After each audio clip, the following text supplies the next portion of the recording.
नमस्ते। एक बार बादशाह अकबर दरबार में बैठे हुए थे तो उनकी बेगम साहिबा ने उससे बोला, बादशाह से, कि आपने बीरबल को रखा हुआ है मंत्री के पद पर, क्या आप मेरे भाई को भी रख सकते हो? बादशाह ने कहा, अगर तेरा भाई इस लायक होगा तो जरूर रखेंगे।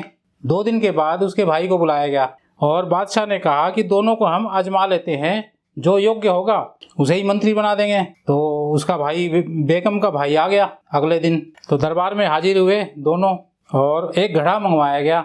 बादशाह ने कहा अपने बेगम के भाई से कि आप ऐसा करो, इस घड़े को ले जाओ बाजार में और इसको अंदर से चिकना करवा के लाओ, यानी कि देसी घी से चिकना करवा के लाओ, और उसमें कोई पैसा खर्च नहीं होना चाहिए।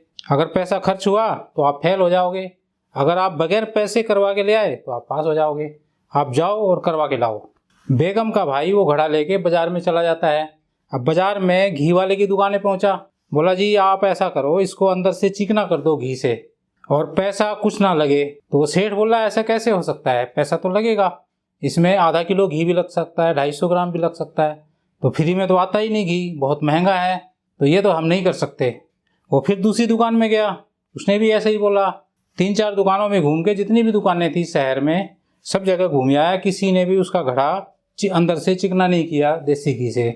वो वापस ले आया सूखा हुआ घड़ा ही और बोला, महाराज जी जहाँ अपना है, मैं इसको चिकना नहीं कर पाया, बगैर पैसे कोई करने को तैयार ही नहीं। बोला, कोई बात नहीं, आप इस घड़े को रख दो और बीरबल को बुलाओ। बीरबल को बुलाया गया।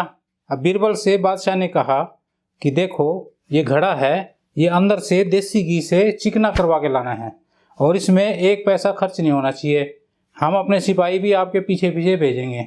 बीरबल बोला, जहाँ अपना कोई दिक्कत नहीं, आप ये घड़ा मुझे दो और मैं अभी लेके आता हूँ इसको चिकना करवा के। बीरबल वो घड़ा लेके बाजार में आ गया। वो एक बड़े सेठ के पास पहुंचा और बोला सेठ से कि सेठ जी, आपका बड़ा नाम सुना है, देसी घी आपका बड़ा मशहूर है और बादशाह ने घी मंगवाया है, असली घी मंगवाया है और ये घड़ा भेजा है उन्होंने, ये घड़ा भर के ले जाना है। आप ऐसा करो, इस घड़े को रख लो और देसी घी से, बढ़िया वाले घी से इसको भर दो। मैं अभी जाता हूँ कहीं किसी काम से, थोड़ी देर में आता हूँ, आके ले जाऊंगा, लेकिन घी बढ़िया होना चाहिए। सेठ जी बोले, मंत्री जी कोई दिक्कत नहीं, आप आ जाओ थोड़ी देर में, जब तक हम बढ़िया वाला घी इसमें भर के रख देते हैं। बीरबल चला जाता है। थोड़ी देर बाद आया और सेठ जी ने अपना घी उसमें घड़े में भर के रखा हुआ था। आते ही बीरबल बोला, दिखाओ भाई घी कैसा डाला तुमने इसमें। और घी घड़े में जो भरा हुआ था उसको निकाल के और सूंघ सूंघ के देखने लगा। बोला, सेठ जी ये घी तो चलेगा नहीं बिल्कुल, आपको पता है बादशाह कितने गुस्से वाले हैं, जरा सी अगर इसमें महक आ जाती है तो वो घी को खाते ही नहीं है, और घी को खाना ही छोड़ो, मेरे को भी फांसी तुड़वा देंगे और आपको भी फांसी हो जाएगी, बताओ अब क्या करें। अब सेठ जी तो बेचारा डर गया, मंत्री कह रहा है तो बात ठीक है। तो बोला, मंत्री जी आप बताओ हम क्या करें। तो बीरबल ने कहा, कोई बात नहीं सेठ जी, मैं आपको बचा सकता हूँ। सेठ जी बोले, बचाओ बचाओ, आप हमें बचाओ, किसी भी तरीके से आप हमें बचाओ। तो बोले, ऐसा करो, इसका घी निकाल लो और मैं और कहीं इंतजाम करता हूँ घी का, आप बच जाओगे, आपका मैं नाम ही नहीं लूँगा। सेठ जी बोले, हाँ ये ठीक रहेगा, और उन्होंने फटाफट उसका घी निकाल दिया और वो घड़ा उसको बीरबल को वापसी कर दिया। अब बीरबल वो घड़ा लेके दरबार में हाजिर। बादशाह देखो, ये घड़ा चिकना हो गया है और इसमें जो है ना 1 पैसा भी खर्च नहीं हुआ है, चाहे आप जाके पता भी कर सकते हो उस सेठ ने चिकना किया है।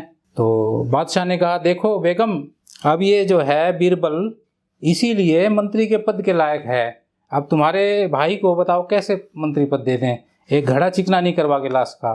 तो ये बीरबल में ही एक काबिलियत है, इसीलिए हमने इसको रखा हुआ है। धन्यवाद।